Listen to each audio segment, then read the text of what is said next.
What is going on, everybody? Welcome back to Unitedverse, everybody. I am your host, Sean, and hope you guys had a good weekend. We'll see what we got to talk about tonight. Obviously, from the thumbnail, a little bit to go over, but really want to know your thoughts on some of this because you guys know that goalkeeper is my priority position, goalkeeper and striker for sure. So we got a little bit of goalkeeper news to talk about tonight. You know, Sundays and Mondays, they can be big news days, right? Typically, they're big news days.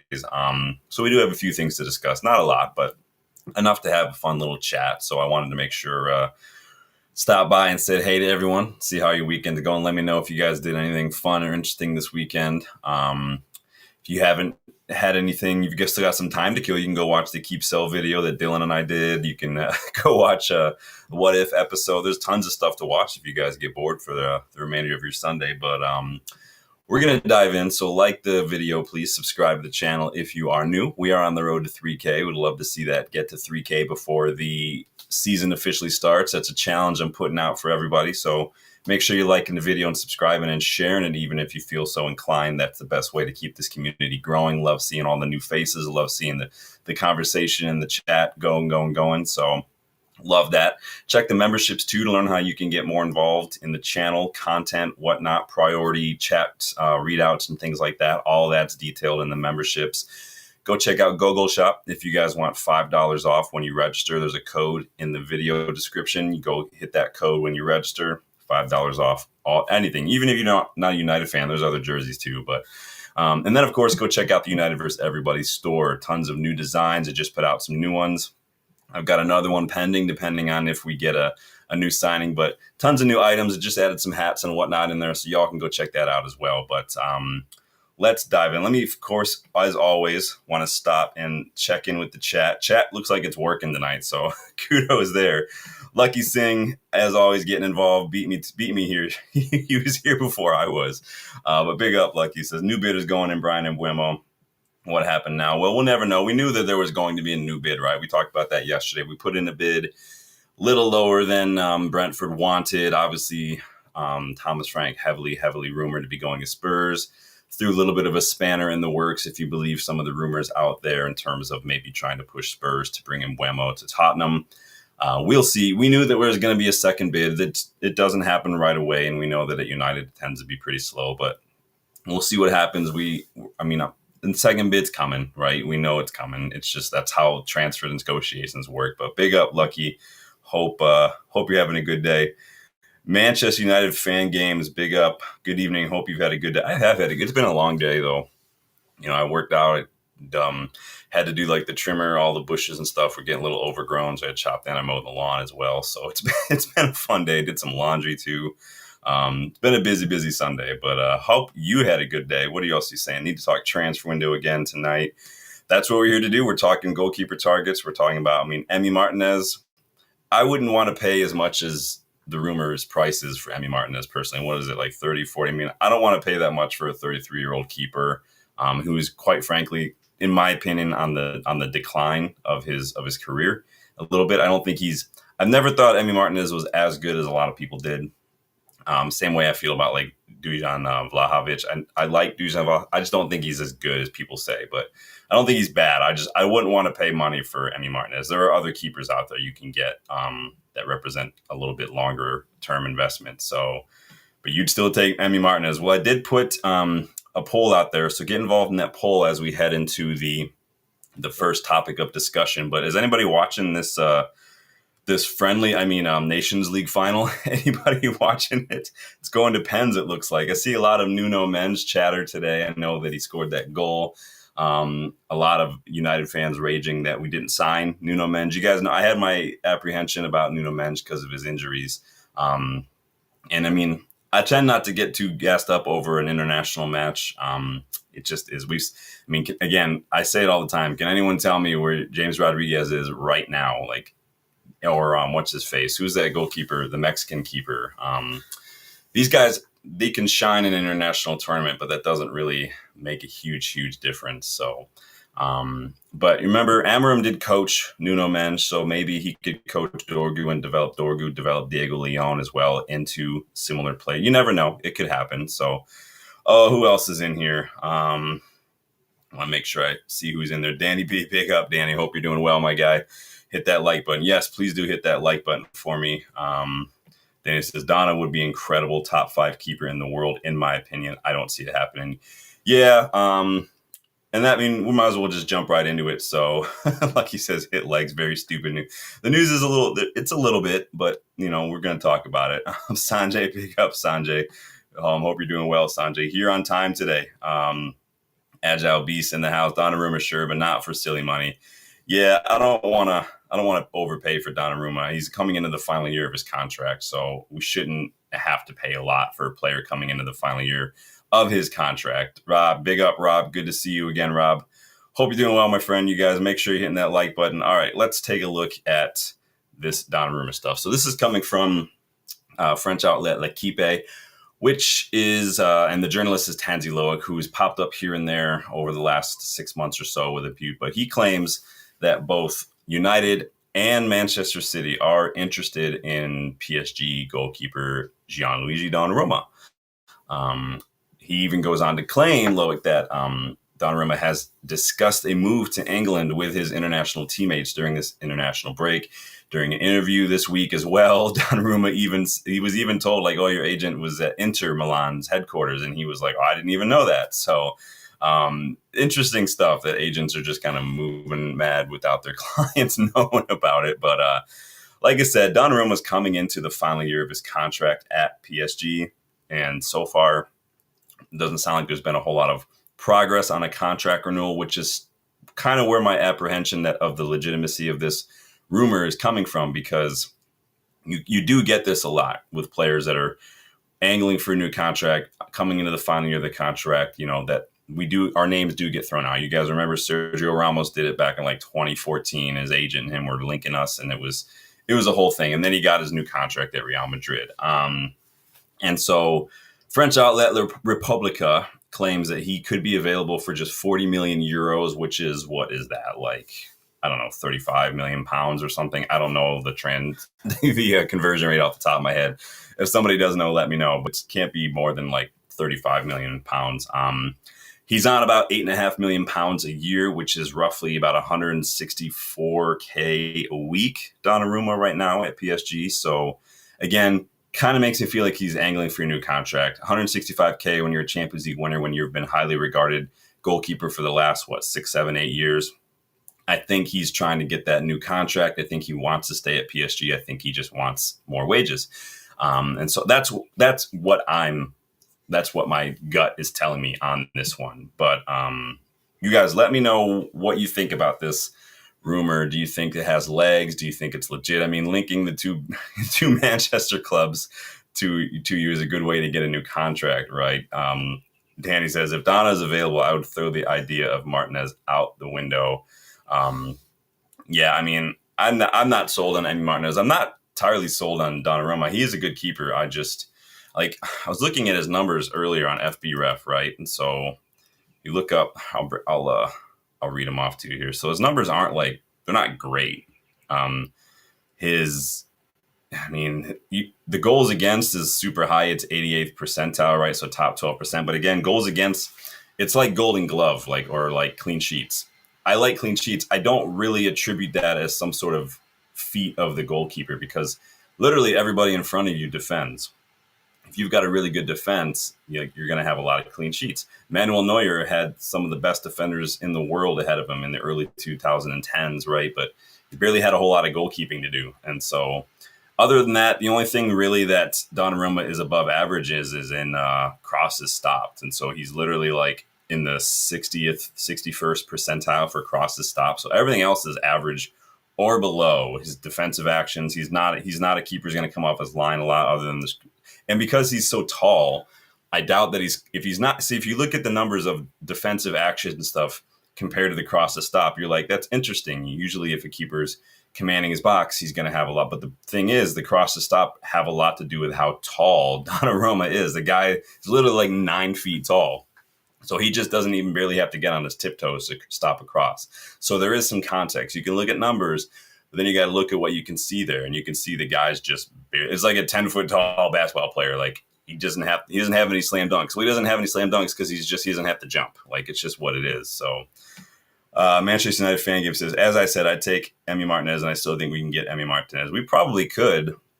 I'm always of the mindset of, especially with keepers, like, I like getting someone who's a little younger, mid-20s to like very early to maybe like 22, and they're here for 10 years. Like, I don't like the idea necessarily of getting a 32, 33 or not. And every time I say that, so many people are like, what about Van der Sar? What about Van der Sar? Well, you can't compare every single keeper in their 30s to Edwin van der Sar. It's just not fair. You look at Gianluigi Buffon, like, he played till he was early 40, but can we really say that he was like doing it like later on in his 30s, in his late 30s? No. And if you look at the whole sample size of goalkeepers by the time they reach their mid 30s to on the sample size that you're looking at, so you can say like what Manuel Neuer, maybe Buffon, maybe Van der Sar, like, out of all the goalkeepers in the history of football, the three that people name off the top of their head happen to be some of the best that have ever been. Like, it's not a fair argument. That's like calling every right midfielder crap because they're not as good as Lionel Messi. Like, the sample size is too small there. But Danny says, compare him to Bulka. He's got a shit defense in front of him. Yeah, I like Bulka a lot. You guys know I talked about Bulka recently. I like Bulka. I gave up on Bulka when, obviously, this year, because both us and Nice were in the same European competition. I do like Bulka a lot. He is a good keeper. Danny says, I haven't watched enough of Bulka, but he's cheap, big unit, good commanding props. We could probably, I mean, it's Nice. We could probably do a little bit of a hookup like City do. I mean, if people are going to do this kind of stuff and not get in trouble for it, we might as well just jump on, man. If City are going to have guys like Savinho and whatnot moving between clubs and things and not get done for it, why can't we, dude? Just freaking do it. Who cares? Rob says Bruno scores. Yeah, I didn't even look at the score, but what do we got at Pens here? Pens 4-3 Portugal. Yeah, I know Ronaldo scored. Interesting, but yeah, I've just never been super keen on Donnarumma. Again, I don't think he's bad. It's just of all the keepers that I'm looking at, he's not really top of my list.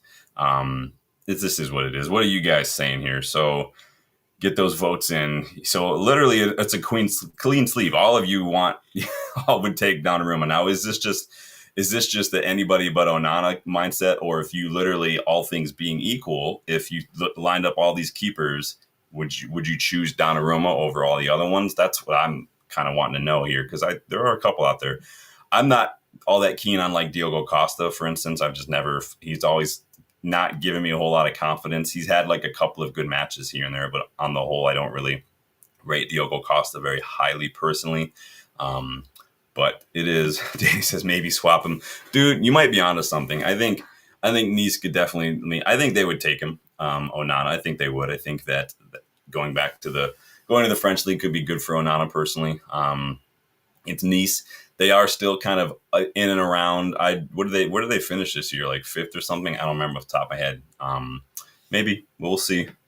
Manchester United fan game says, I heard some inklings of Jonathan David stuff coming out last United. I know you're a fan. Yeah, I saw some little stuff here and there. We've seen Juventus link Napoli. I know there was a report that he had turned down West Ham. I've not ever seen anything super, super credible or more than just like a random one-off rumor that we've been in for him.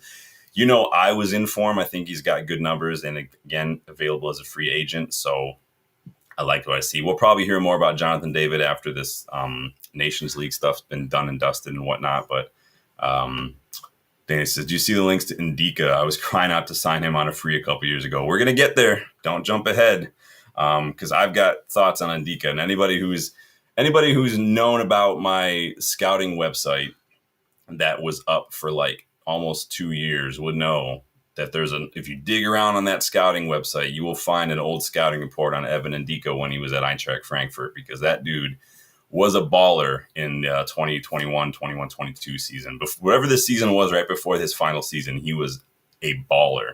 So, and Rob gave us an update. It is Portugal. So it looks like Portugal have won the Nations League final, 5-3 on pens. Who missed their pen? Yikes. Boo. So it looks like you guys are wanting Donnarumma. So I'm going to end that poll. But big up, you guys. for getting involved in that. If you have any final thoughts on Donnarumma, let me know. I'm going to move on here. Danny says, I was same Sean. Him, Thuram, Santi Jimenez should have been signed the summer we got Rasmus. Marcus Thuram, dude. Santi and Jimenez at Feyenoord was an absolute beast. There are a couple players. Like, I really liked Manu Kone when he was at Mönchengladbach, and I think he's at Roma now. Really, really, really liked him a lot. Kefren Thuram, I thought was very good when he was in the French league still. I think he went to Juve now, I believe.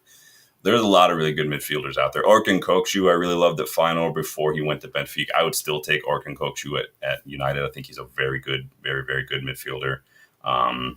Danny says, I read Rasmus. It was absolute shit again. Yeah, you guys know I don't put much stock in analysis during international games, even if it's World Cup. I don't really put a whole lot of stock in that. I think there's so many extenuating circumstances that you're playing with people that you don't really play that often. You're playing with a coach you don't really see that often. And obviously he's still kind of coming off the bad form of the year. So it is what it is at that point. I don't really put much. I'll watch international football because it's football. I mean, I'll watch the World Cup because it's the World Cup and the Euros, right? But I don't ever, I'm not Florentino Perez where I'm like, who is the best player in the World Cup? Let's sign him. That's just, I don't go that route. But Tim Esgin, welcome back. United, I want Gyokeres.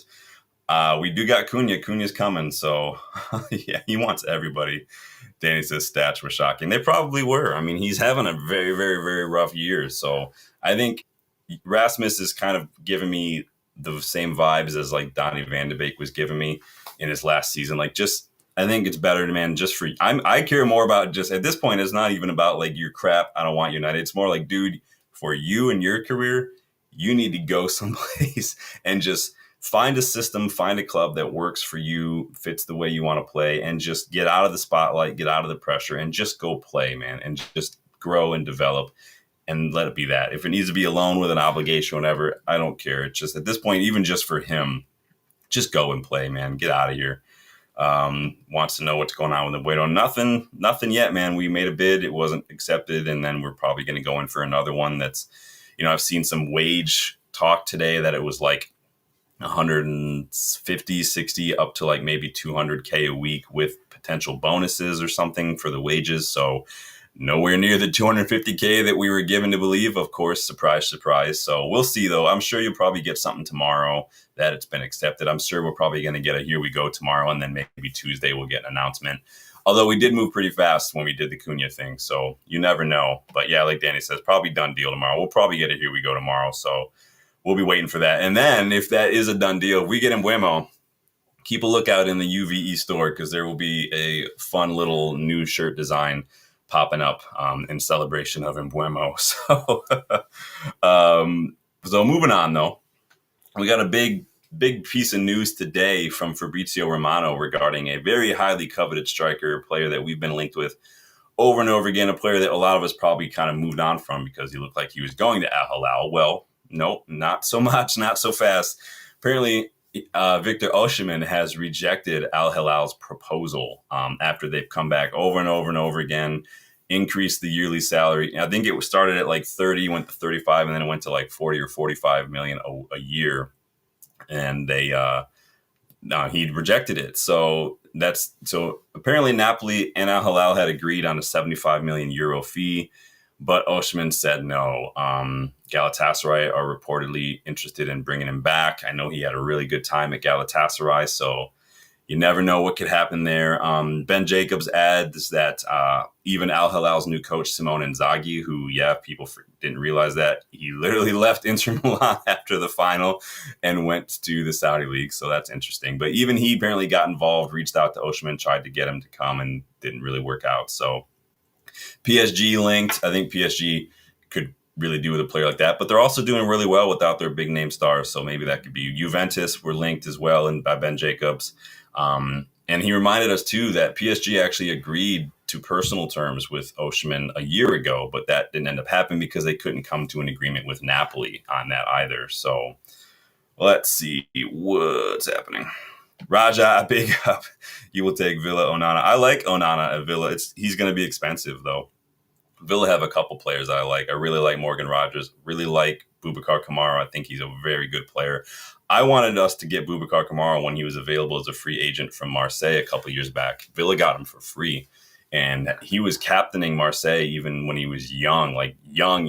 And I was like, that's who I want us to sign. We could have still gotten like even Casemiro and kind of had them kind of rotate in and out. But Boubacar Kamara is an absolute baller. Rob says Rasmus ready to fight for his place. That's literally what who else said that the other day? I forget. Oh, we were talking about Charlie Savage. It's almost like a carbon copy. Like this is what players say when they're asked about contract situations on international duty. So maybe Pogba could have learned a thing or two about that. So, but yeah, that's what he was saying, Rob. Danny says they've only bought him. I never rated him to be. Yeah, interesting stuff. Robert Nisaya, welcome. No better news today, just a repeat of Morning Tuesday. I didn't do a morning show, so I don't know who you're watching, but I didn't do anything today. You guys know that I will definitely not sit and rehash the same rumors on my channel. Now, if you went and watched someone else's channel, that's on you. That's not on me. Fool me once, right? No, this is the first time I've gotten a break today to talk. So, well, big up, Robert. Welcome to the channel. Danny says Kamara is better, 100%. Kamara is so good. He's absolutely, and he's still only in like his mid-20s because he was very, very young when he left Marseille as a free agent. I like Boubacar Kamara a lot, but yeah. So Oshiman kind of rejecting Al Hilal's offer kind of throws a little bit of a spanner in the works for all this striker domino effect going on around it, because I'm sure the big clubs that are looking for a top-class striker who probably thought that he was on his way to Al Hilal, that might change their plans a little bit, whether that's Arsenal, whether that's Chelsea, Juventus, United even, who knows? Obviously, we know we're still chatting to Gyokeres, but does this throw a little bit of a spanner in the mix here? Because to me, it's about the wages. That's probably the thing that's going to be the biggest difference maker, because they're both probably going to cost you about the same, and the wages are big. I mean, this guy turned down like $500K a week from Saudi League, man. It's insane. But I do kind of feel like that Al Hilal will come back, and they'll come back with a huge offer. And I do feel like this strikes me as Oshiman saying, like, I know you've got the money. I know what you were going to pay Salah. I know what you're going to pay Bruno. I want that money. I do think that he'll probably end up going to Al Hilal. I think that he just wants to get paid what he thought these other guys were going to get paid. So, but it's funny because he's not going to get those wages anywhere else. So he's playing a little bit of a game here, and it could hinge on a knife edge, How much do you want to push Al Hilal before, they might move on? But they reportedly want to get a big name in before this Club World Cup. He's probably the biggest name they're going to get with this much time left. So they'll probably just end up saying, whatever, do it. And that's it. So I think he's going to go to Al Hilal, Oshiman, but we'll see. I think he's just looking out for more money. Either way is not a good look for Al Hilal, and it's definitely not a good look for the Saudi league in general, that so many of these players are flat out rejecting them to take less wages and stay at their club. I mean, Bruno's not getting any new contract. He's just staying with his current contract and turning down $700K a week to stay United. Mo Salah turned down a ton of money. Like, that's interesting. And now you've got Oshiman basically dragging you along because he wants more money. It's insane. What we got here? Manchester United fan game says, do you see a situation where we get Oshiman and Gyokeres? No. Unless we are playing FC 25 career mode, I don't see that happening ever, but it would be cool to think about. We'd have to go back to like a 4-4-2 or something. Lucky Singh says, stupid news, Tottenham won't pay 150 to 12. Oh yeah, I did hear that was the thing with Wemo, that Spurs only going to pay like 130K. So that should be wrapped up sometime soon. But do you think that the whole Oshiman thing, do you think that impacts our striker search at all? Do you think that that's caused United to maybe say, hold on, Gyokeres, let me just hold on one second. Let me put you on hold. Let me go talk to Victor, the other Victor. We'll see. Hopefully they don't get the Victors mixed up in their phone while they're talking. That would be awkward. But do you think that impacts our search at all? I'm going to do a poll for you guys and see what you guys are saying here. Which Victor? Oshiman or Gyokeres? All right, and go. let me know who you want to get. Man United Fan Games wants both. Man, well, that would be fun though. We just go all out. We'll score like 10 goals a game, but we'll like that's just the way it works. So Danny V says no, Gyokeres is number one. I'd say Gyokeres is still my choice, my top choice. I mean, there was that report that came out a couple weeks ago, right? That we had sent Matt Hargreaves, our chief negotiator, to go to Napoli, and the talk was apparently this Højlund plus cash deal for Gyokeres. Or I mean Oshiman. Maybe there's an opportunity for United to revisit that if he's a player they really want. We know Napoli were interested in Garnacho in January. Maybe there's an opportunity there, like a Garnacho Oshiman swap or something. We're holding out for a bit for like 60 some odd million reportedly for Garnacho. Maybe there could be an option there. Maybe Garnacho and like 10 million if we want Oshiman. I mean, that to me seems like a pretty sweet deal. If you're paying just 10 million in wages for Oshiman and you're basically getting rid of Garnacho. So now you're not going to see a swap deal just like that. Because for PSR regions, you can't just do a swap. You have to do something on paper, basically, to show that you're getting income from Garnacho, basically, because we just do a swap. Like, it doesn't look good it doesn't help us PSR wise. So Rob says, with the real Victor, please stand up, right? Daddy says, at this stage, don't care. We need somebody. I would love us to get a solid, like, holding, playmaking, like, physical midfielder. And I would love us to go get a striker. And I would love us to get a goalkeeper, but I don't think that's going to happen anytime soon. But Lucky says, congrats to Bruno Ronaldo winning. Yeah, I mean, it's a Nations League. So, I mean, but big up, Bruno. I mean, do what you got to do. So, Manchester United Fan Game says, Gyokeres is still the one. I think we'll get rotation with Oshiman. I wish you were director of football, man. You could get all of it done. But yes, Gyokeres is still my top choice. What are y'all saying in here? 57% of you say Gyokeres, 43% say Oshiman. So I'll leave that open for another hot second here. Let you guys get involved here. Rob says, to be honest, the Calvert-Lewin, Rasmus Højlund potential pairing of experience and youth is tempting. At somebody else's club, maybe. I don't know if I want that combination at my club personally. Calvert-Lewin for a hot second, like 4 years ago, looked like he had the potential to really take a next step. And then just the injuries. And then he's never really nailed down a starting 11 spot since then. He had to leave Everton, I think. He really needed to get out of Everton if he was going to do anything. Everton have been an absolute shit show, but you guys are funny. But you'll take Oshiman. All right, you'll settle for Oshiman if you can't get Calvert-Lewin, Rob. That's all right. We got you, buddy. Let's see. So I'm going to close that since most of 2/3 of you are going Gyokeres. So I think Gyokeres, I mean, he ticks a lot of boxes. There are legit United fans who don't want us to sign Gyokeres. It's not that they're like, oh, I prefer Oshiman. They don't think Gyokeres will be good. And I'm like, tell me you don't watch other leagues without telling me you don't watch other leagues. Because Gyokeres was balling out for Coventry. He was a little bit of a late bloomer, I'll give you that. But it wasn't just like he did it in Portugal. Like at Coventry, it was literally him and Chuba Akpom were like a couple dozen goals in the championship. They're both final season. Now, Akpom went to Ajax and ended up not having a very good time. Gyokeres went to Sporting and just absolutely tore it up. So I think that you're getting him at the actual peak of his career. He knows Amorim's system. He's physical. He's fast. He knows how to run the channels. He's not going to get bullied. And I think that if we get Gyokeres, you guys are going to be pleasantly surprised. I think so. And I showed you, like, it's not just me looking at Sporting. Like, I showed you that scouting report I did on him back in like 2022 or something when he was still at Coventry. I did that scouting report on him. He's a very good striker. Rob says Shaw and Mount need a new friend in the medical center. Nice. Maybe Martial can come back and join them. So Lucky is glad Ronaldo got involved, played a part in the final. Bruno, yeah. So, yeah, Nations League is done and dusted. So now we just got Club World Cup, which nobody can really watch because it's on, like, what is that, DAZN? Is that what that shit's called? Does anybody even know how to watch that?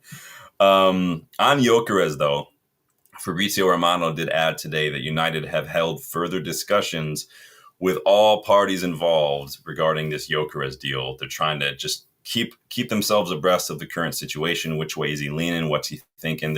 What's your situation? Basically, whatever they want to keep informed of what his situation is. They want to know if anything changes, the tide shifts, so they can know what they need to do and where they need to push harder. Because we are in the race, and we want to be kept informed, right? But we need to sell these players. Reportedly, he's willing to come if we can get the funds. We're not going to get the funds if we can't sell anybody. So with Mbeumo and Cunha, that's a big outlay of about, probably 40 million up front. Gyokeres would represent a bit more of that. And I say 40 million, you're like, Sean, it's 120. We're not paying 120 up front. We pay them in installments. And in the first year of PSR, you only count that first installment. That's how you're looking at it. It's not, we've overspent our 100 million budget. We haven't. We spent about 40 by the time we signed these two. So it is what it is. Hopefully you guys are having a good lucky things. I hope Portuguese football grow. I mean, they're not like down there, right? They won the Euros not that long ago, so it's not like they're struggling. But yeah, we need to sell players. If we want Gyokeres, we need to move heaven and earth to get him over the line. We need to figure out, like, I don't know what else we can do to get Rashford and Sancho and Garnacho out the door. Malacia, if we're gonna sell Højlund, let's get it done, because we need to get these players in so we can get them on tour, get them set up in preseason, get our business done. All right, moving on, you guys. Make sure you're hitting that like button for me. Make sure you're subscribed if you are new as well. I'm going to get some water because it is hot in here. There's one good thing about wearing these jerseys every time I do this. They're so breathable, and I'm up in the top floor. It gets very warm in here, so it is what it is, but my throat's still going to get dry. Bad allergy day. So I saw a report today from the Mirror that United could be considering a move for João Palhinha. Now, this caught me off guard for a number of reasons, and we're going to talk about this. But I'm going to put a poll out first and foremost. As you guys know, I like to do you guys let me know what you think about good old João. So remember, he came from Sporting, went to Fulham, then left recently to go to Bayern Munich. But he's barely played at all since joining Bayern. He's made just 17 appearances in the Bundesliga and just 6 starts in the Bundesliga since he joined them. Not a good look. The report from the Mirror claims that he could cost around 25 million. I mean, this one is literally basically a carbon copy of the Casemiro situation that we're in. 29 years old, defensive midfielder. He's got fight. He's got experience. He's not the fastest. He's probably going to give away a lot of fouls. Remember, João Palhinha's yellow cards at Fulham were just astronomical. And let's not forget, too, how critical Sir Jim was of the Casemiro signing, just as a signing in general. Now, granted, João Palhinha is going to cost less, like about half of what we paid for Casemiro, but at the same time, you're spending 25 million of your budget during a very crucial rebuild on a 29-year-old who is not really playing a whole lot of football and literally is the same as a Casemiro. Remember, Ugarte is the one who basically took over for Palhinha at Sporting and then moved him down. So I don't really know why we need 3 of basically the same midfielder, 2 of which are literally 29 and 30 something. Doesn't make sense to me, let's be honest. He's a very good midfielder, João Palhinha, but I honestly can't see this happening unless Casemiro or Ugarte leave, personally. And even then, I think it's a stretch. We've got a lot of a proper rebuild to do. We can't just jump on stuff like this just because we don't have the money to just throw around like that. So if we didn't already have a Casemiro or something, I could see maybe us doing something like that. I just don't know. What are you guys saying here? Danny's throwing out all sorts of names. Gyokeres, Cunha, Jonathan David, Mbeumo, Yashari, Hackney, Jimenez, decent keeper, Shaw, Rasmus, Garnacho, Anthony, Rashford, Cass, Onana. Would be a super window. It'd be a good start, wouldn't it? I think of all those straight swap, I think the level actually does go up automatically. And I think you've got room in there to start looking maybe at some younger players in the academy, younger players from Belgium, the Danish leagues, the South American leagues and kind of start bringing those more of the Diego Leons, more of these kind of signings could really do it as well. Lucky really wants João Paulinho. What are you guys saying so far in the chat here? Only 4 of you voting so far. Get involved. What your thoughts are on João Paulinho? Danny says, absolutely not. Too old, not what we need, not good enough, playing out for the back. Yeah, I think he's basically just like what Casemiro was at Madrid. Just win the ball, find somebody else with it. And we already have 2 of those. We've got one in Casemiro, one in Ugarte. And Casemiro's got a little better ball on him. He's got a little bit more of a passing range. But it's literally a carbon copy. Let's say if it is true, like let's say for 1 second this has got legs. If we go for a guy, he's literally going to be 30 in a month. Like he turns 30 in July. If we go for a guy like that, 25 million for a 30-year-old who's barely getting a kick in at Bayern Munich, when Hayden Hackney is out there for like 15 million, I'll be livid. I will be absolutely livid. Hackney gives you everything João Paulinho gives you from a defensive standpoint, and he's much more of a box-to-box, deep-lying playmaker. He's got a better passing range. He's younger. I think that would be absolutely asinine decision, in my opinion. Rob says, was fantastic at Fulham, but 30 soon would prefer. I would always opt for the younger player because we're not at a place. If you're going to rebuild and you're like, oh, just really could do with like just one more experience, like that's like the cherry on top of the icing kind of when you're just at like the tail end of your rebuild and stuff. That's when you go for someone like that. That's when, like, if we were at a tail end of a proper rebuild when Ten Hag or Ollie's final season or something, like that's when you're like, okay, Ronaldo's available. We've got this squad that's really put together. Let's bring in Ronaldo. He'll make this all tick. Like that's how you do that kind of stuff. Not when you're just starting a rebuild. It makes no sense. Lucky says, I like player-wise, was a bit younger. Yeah, I like Paulinho. I liked him at Sporting. I thought he did very well. I was surprised he went to Fulham. He left Champions League football to come play for Fulham. So interesting. Manchester United fan game says, I would rather keep Casemiro. Yeah, you've got Casemiro already. I mean, if you sold Casemiro, it's one thing entirely, but we're not going to sell Casemiro, and I'm not going to want to pay 25 million for a 30-year-old. So, and like Danny says, we have Ugarte. That's who Sporting replaced Paulinho with, and then they replaced Ugarte with Morten Hjulmand. They'll replace Morten Hjulmand with some other young up-and-comer. We have to get better identifying these players before they go to the Benficas, before they go to the Brightons and the Brentfords. So before we end up paying 80 million for someone like Baleba, we have to go sign him before Brighton do, and then we can develop him. We have to do better at that. I really hope Christopher Vivell and Wilcox are going to be able to start doing more and more of that, because we could have gotten Caicedo for like 5 million under Ralph Ragnick, you guys. Like, let that sink in. Julian Alvarez, we could have had. Like, that could have been us. I'm going to get mad if I start thinking about it. Manchester United fan game says, Paulinho also caught me off guard. As you said, we can't be doing things like that. I just don't think it makes any sense. So, especially when you've got just other players. Yashari's young. Yashari would cost you a little bit more, but he's going to have a higher ceiling, and I think he just offers more. Hackney's out there. Lamine Kamara's out there. There's all sorts. You can get Felix Nemecha if you want to spend a little bit more. Go get Nemecha from Dortmund, and you're going to have someone who's going to be here for another 6, 7, 8 years. So what are you going to do, you guys? Let's move on a little bit because we've got defender links. So Danny, you can jump right back in. This is coming from Fabrice Hawkins with RMC Sport. He has linked United to a defender that I actually wanted us to sign years ago, like I said, when he was balling out for Eintracht Frankfurt. Now, this is Evan Ndika. I love Evan Ndika. He was still so young back then. He's still only like 25 years old. But Hawkins claims that both United and Spurs are in form. I don't know if that makes sense for Spurs. With Van de Ven, Romero, Danso was a loan, right? I don't think Danso was permanent. And I don't think Ndika is going to come in and just be a rotation option. This guy is going to be starting. But he's at Roma now. So he left Eintracht Frankfurt as a free agent a few years ago and went to Roma. He was very, very good at Eintracht Frankfurt up until that final season, when this sometimes happened when you know you're going to be leaving for free or when there's contract stuff. Remember when De Gea, every time his contract talks would come back up, his form would dip a little bit. His numbers dipped in the final season, but that season before, Ndika was an absolute boss in that defense. He was giving me like, it's hard for me to say this. So when I say this, you have to know that, I'm on the level. He was giving me like prime Virgil Van Dijk vibes when he, that kind of stuff, like Southampton Van Dijk vibes. But he hasn't exactly set the world alight since joining Roma.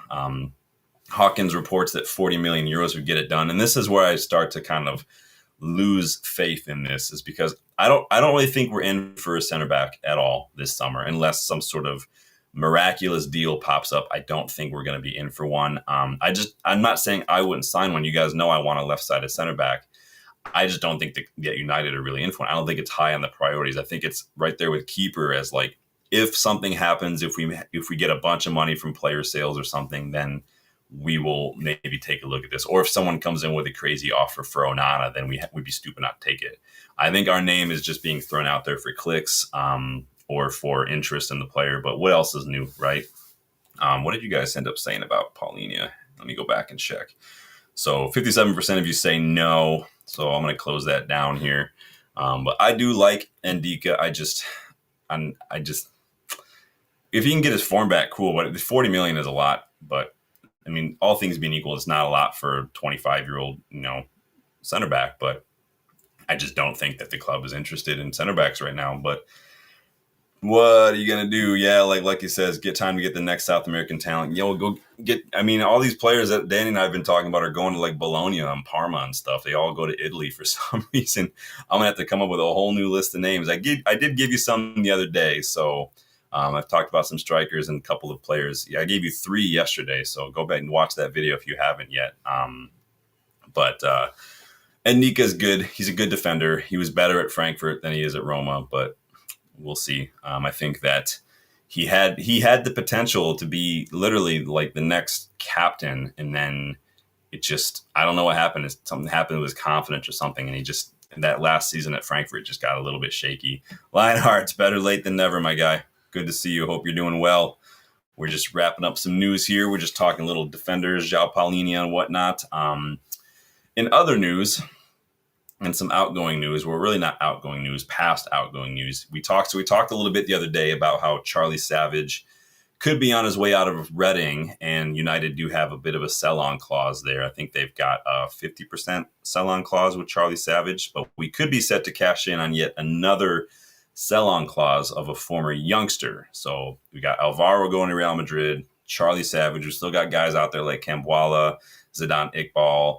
All these guys could we be getting sell-on clauses for if they make any moves. But now Fabrizio Romano has reported that former United youngster Maxi Oyedele will leave Legia Warsaw this summer, with several clubs keen on signing him. He's got a €6 million release clause, and United are going to receive 40% of that. So Anderlecht, Club Brugge, Werder Bremen, PSV, a couple of championship sides have all made inquiries for Oyedele. Like 40% of a €6 million release clause. It's not much, right? It's a drop in the ocean, but every little bit helps right now, honestly. It's sad that we have to think about that. How many body language experts could that hire at United?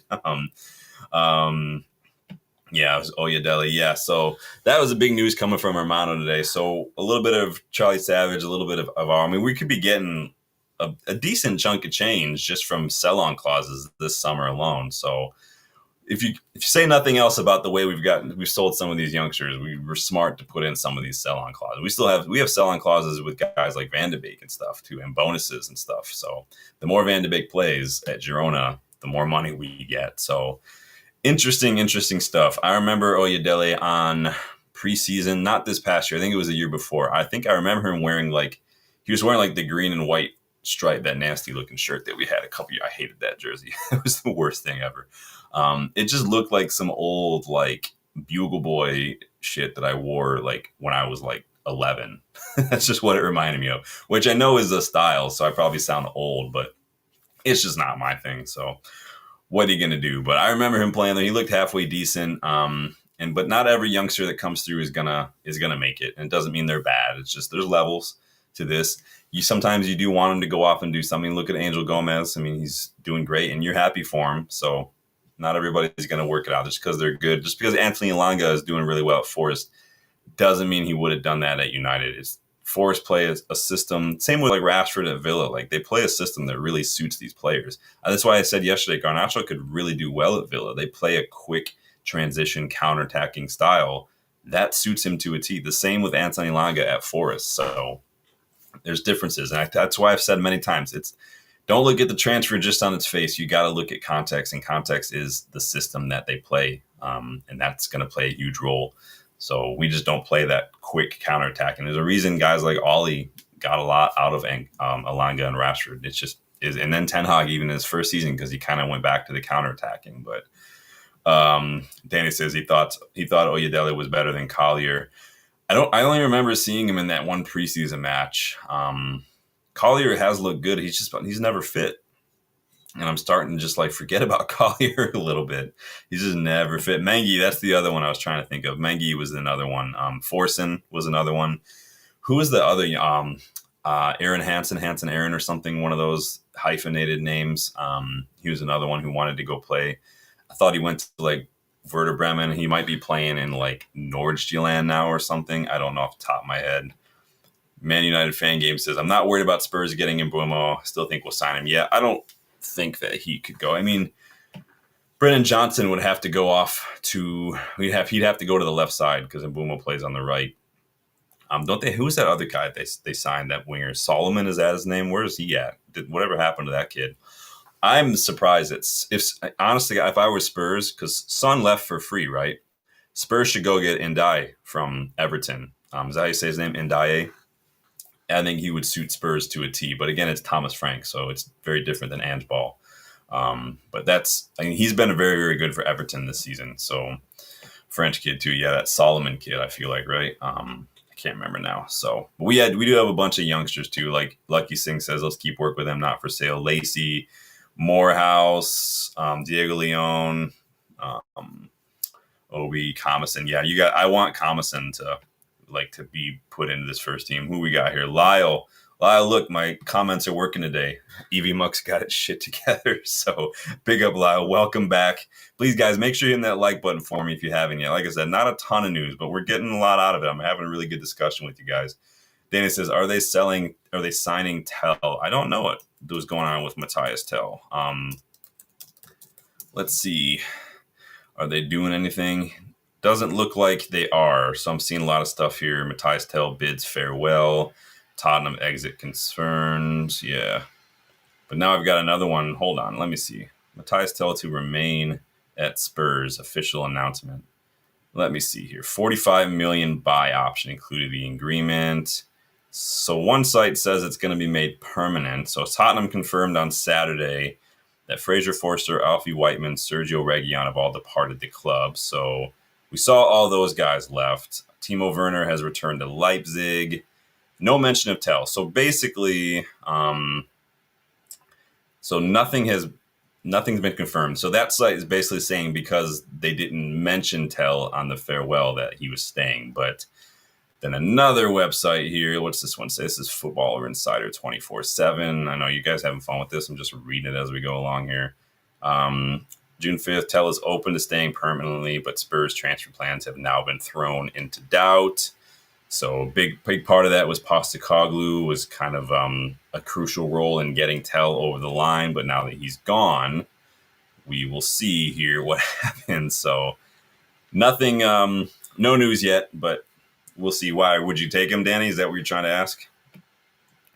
United Fan Game says, Garnacho and Sancho at Villa. Do you see a situation where they sign them both? Solomon leaving. It was Solomon leaving Tottenham. Interesting. Did they just sign this guy like a year ago?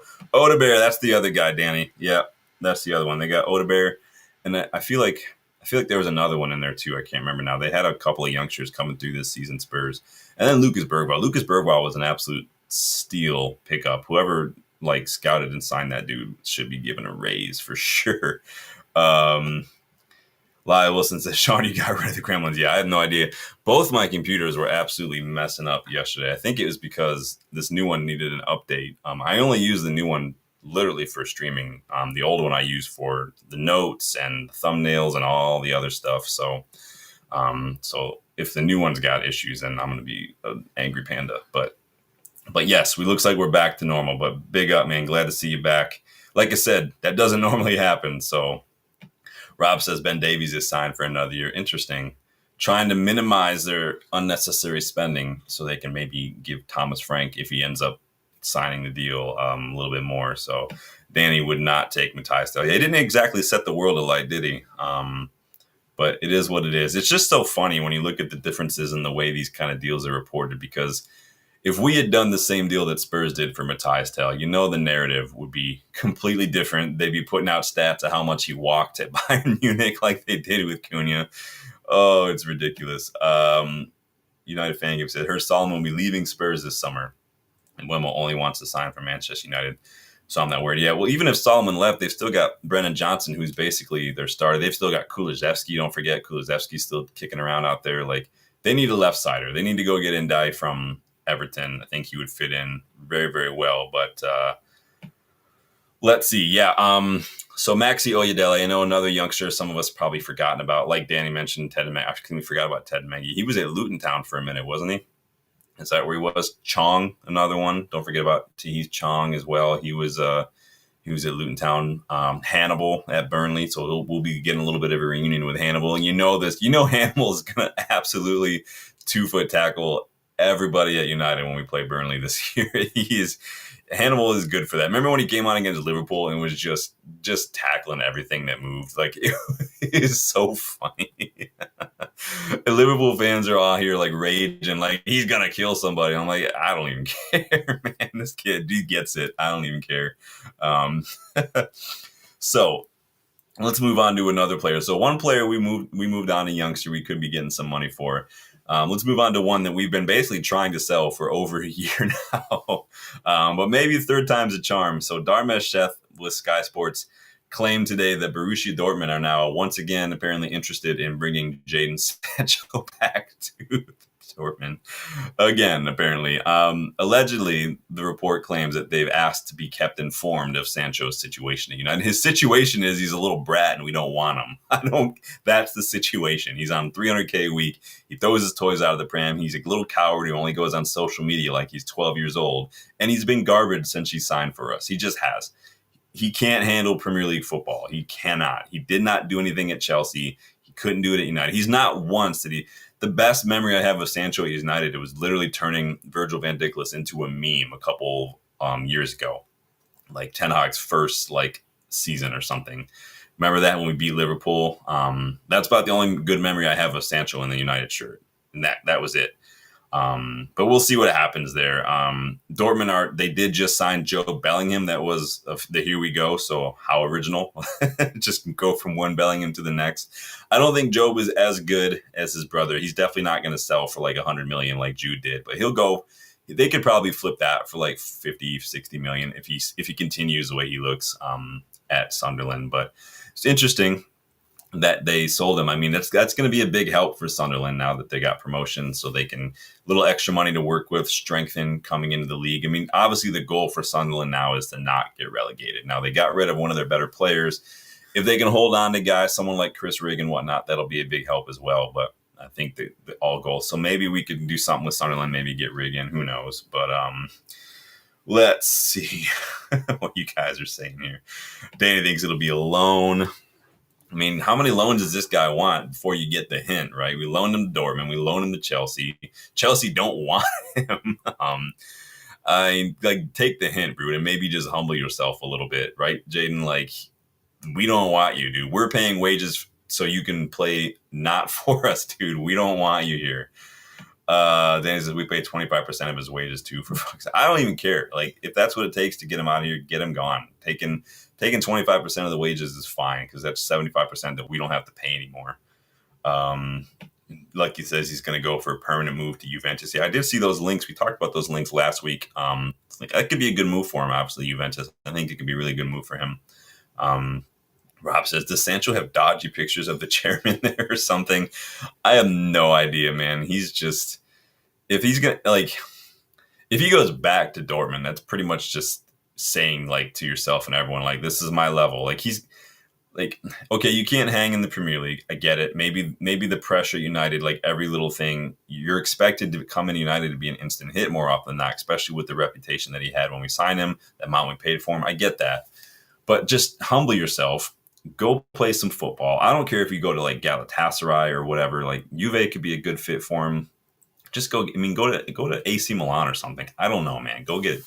Don't go to Dortmund though, dude. Like, I mean, at the end of the day, I don't really care. But this is what happens though, because Sancho's wages, as we're talking about, they make it pretty much impossible for us to move him on easily. We've already seen how many loans it's taken just to kind of get this, and the price tag keeps going down and down.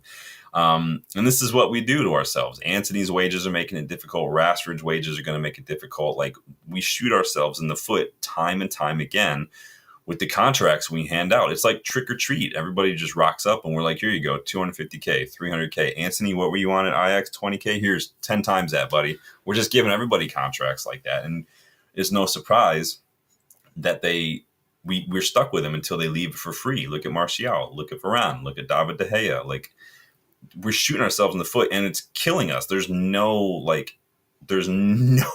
wisdom there. It's like playing pool. You can't just look at the obvious thing and just do it. You have to kind of think about it. So what was the thought process behind bringing Sancho in and giving him 300K a week right away? What was the next step in 2 years' time? If he's balling out, you're going to have to up that to like 350 or 375 and then so on and so forth. You're never going to get your money back for him. So I don't know what the thought process was there. Who's going to pay, even at his best, who's going to pay more than 85 million for Sancho other than United, who desperately chased him for a year? We were basically twerking for him for a year. How obvious can you make it? These are the people that were in charge of the club, you guys. This is why we're in the situation we're in with PSR and FFP and all that stuff. We can't sell players because we pay them too much. And nobody else can afford them. Really, we can't afford them either. Like, we're just killing ourselves. Lyle says, Dortmund are just a tease. That's it. They will pursue a loan deal. Just watch. Maybe you can go to Betis. Maybe Betis will take him. United Fan Game says you'd be joined by Joe Bellingham at Dortmund. Yeah. You guys are funny. United Fan Game says both Bellinghams played for Dortmund. Yeah, they're very original over there at Dortmund. Lucky says 62.5 million tomorrow. We need to fend off Tottenham. Tell them we're giving 150K. I mean, I don't think we're paying anywhere close to the 250K that was reported by, I think that was Alex Crook, right? Was that who that was reported? Don't listen to anything Alex Crook says, especially when it concerns United. The guy doesn't know what the hell he's talking about. I don't think we're doing that, but I'm sure we'll get the Mbeumo stuff wrapped up soon. I don't think it's going to be a big deal. So moving on. Finally, a little piece of random news. So apparently Louis van Gaal is still a little bitter about being sacked. Do you guys see this shit? Has this guy ever like smiled a day in his life? So Louis van Gaal spoke with Sky Sports this weekend, and he kind of said something. He didn't say anything he hasn't said before. He didn't say anything we didn't already know, but he was not like shy about what he had to think about way United's run. So this is what he had to say when talking to Sky Sports, right? So he says, as far as United goes, it's still a commercial club. It's not a football club. He says, I've said that before, and that's always difficult. When it's not the manager deciding which players have to come, it's very difficult. And we saw this under Mourinho. I doubt that Mourinho's first choice would have been Paul Pogba. I'm not saying Paul was bad, but that was a shirt seller. Even Ollie admitted later that the Ronaldo thing was a mistake. We know that the previous regime was heavy on these signings, trying to make it look like everything's in order when it's not. We put a lot of very expensive wrapping paper and a lot of crap at United. Van Gaal continues, says, I think that's the way this should be done, that managers choose the signings, because then you can fire the manager if he doesn't get results. Yes, when you're getting a manager this is why Ten Hag was under so much pressure, because he came in and took over and wanted all the control. He got rid of Ragnick, didn't want Ragnick poking around. He wanted control. He was getting his agency involved and stuff. Players were switching agencies to his agency. Ten Hag had absolute carte blanche, but that puts more pressure on you. Now, the way we're doing it now, yes, Amorim's getting players that are going to suit his system, but it's not the same. We're not signing just for Amorim. Amorim represents a new way that United is going to play moving forward as a club. Hardworking, good, dominant in possession, quick transitions, high pressing, good recovery.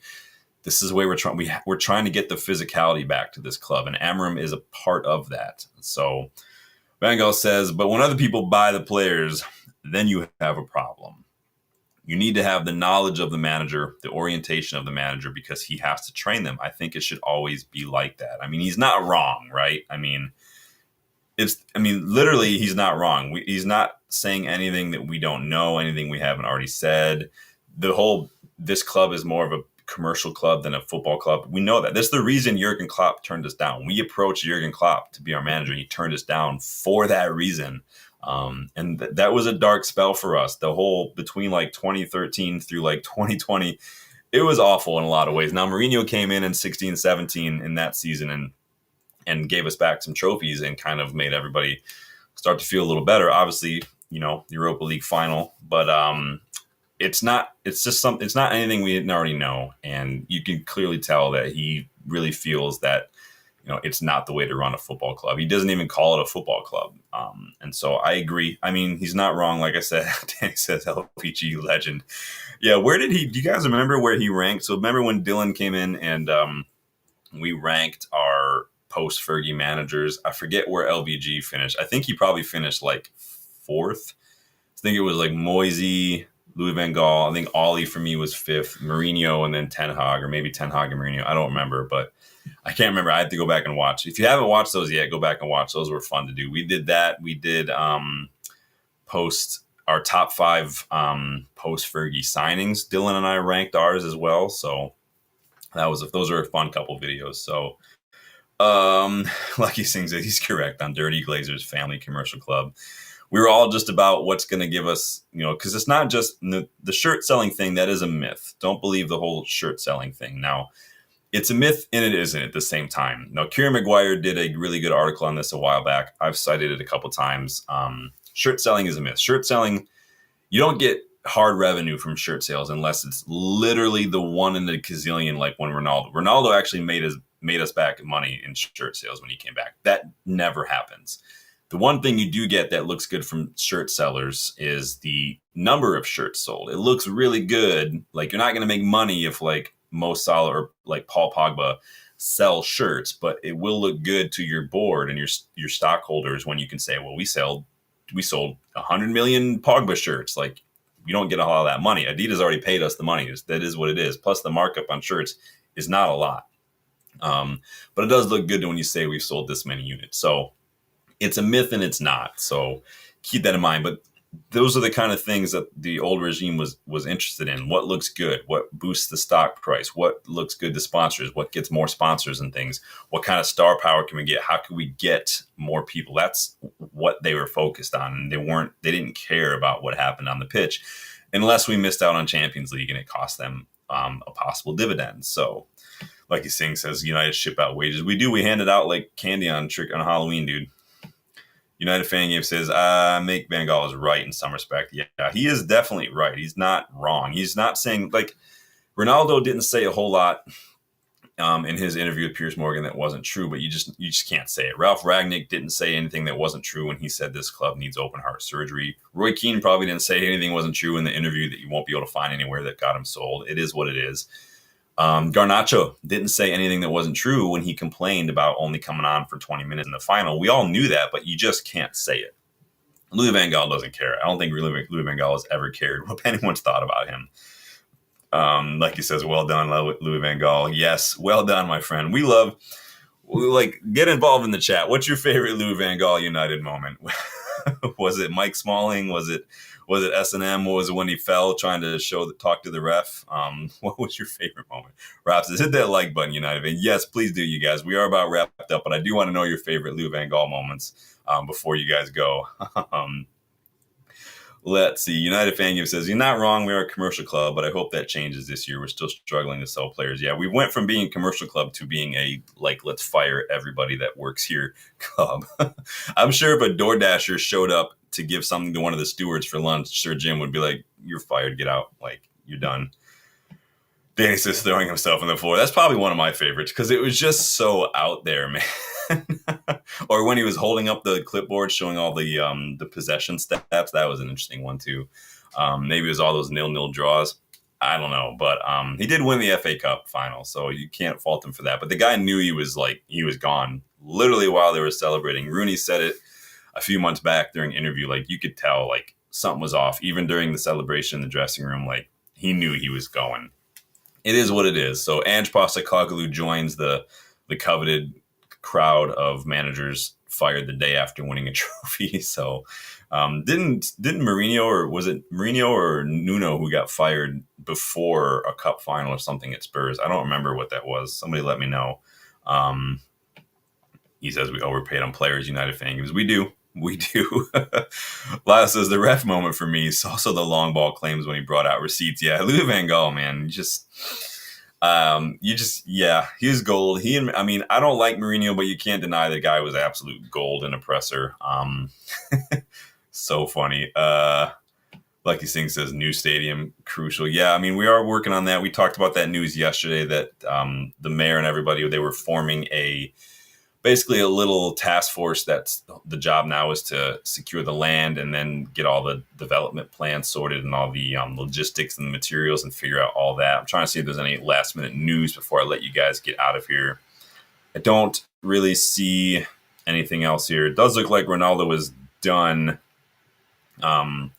with Portugal after this. I mean, he's 40. He's out there. Yeah, I mean, I'm just looking at a video Florian Plettenberg posted of him like crying on the touchline. I'm not sure what's going on here, but interesting stuff. Lionheart says Mike stumbling to the ground, beat his him all great, but for me it's when he screams Louis van Gaal's.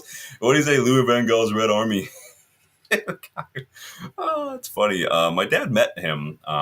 So when United were here in Ann Arbor for the International Champions Cup, when Louis van Gaal was here, my dad used to work at U of M, and he was one of the guys in charge of like game day operations. But he like met him, and he was like, he was nice. He's like, he's kind of a weird dude, but he was nice. And I'm like, yeah, he's definitely a weird dude, but he could just be just because he's very, very Dutch. I don't know. Lucky Singh says, big up Ronaldo.